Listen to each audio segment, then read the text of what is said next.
Hi, నమస్తే, good morning అందరికీ. అని ఒక చిన్న ఇన్ఫర్మేషన్ ఏంటంటే రేపు 8 తారీఖు ఖచ్చితంగా హ్యాంగర్ స్ట్రైక్ నడుస్తుంది ఇందిరా పార్క్ దగ్గర. ఓకే, అందరూ మన డ్రైవర్లు అందరూ పాల్గొనండి, ఖచ్చితంగా పార్టిసిపేట్ చేయండి.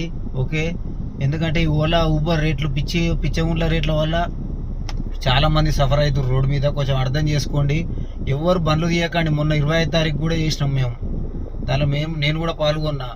మనోళ్ళు చాలా మంది ఎన్నో కార్లు ఆపినా, ఎన్నో ఆటోలు ఆపినా. అరే అన్న, మనం ఆపితే ఆగాల్సింది కాదన్న, మనంతకు మనకు రావాలి, బండ్లు ఆపాలి, ఆపుకోవాలి, స్ట్రైక్ చేసుకోవాలని చెప్పేసి. ఎందుకన్నా అర్థం చేసుకోరు మనోళ్ళు, కొంచెం అర్థం చేసుకోండి. స్ట్రైక్లో ఖచ్చితంగా పాల్గొనండి. ఓకే, 8 తారీఖు శనివారం ఇందిరా పార్క్ దగ్గర. ఓకే, అందరు ఖచ్చితంగా పాల్గొనండి. మన రేట్ల కోసం మనమే కొట్లాడాలి. ఎవడో వచ్చి మనకి ఏదో చేయడు. ఓకేనా?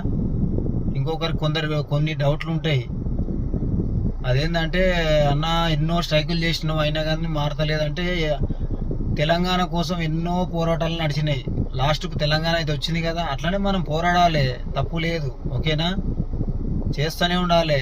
యుద్ధం అనేది మధ్యలో ఆపొద్దు, అది గెలిచే వరకు చేస్తూనే ఉండాలి. గుర్తుపెట్టుకోండి. ఓకే, అందరికీ నమస్తే. థ్యాంక్ యూ అందరికీ.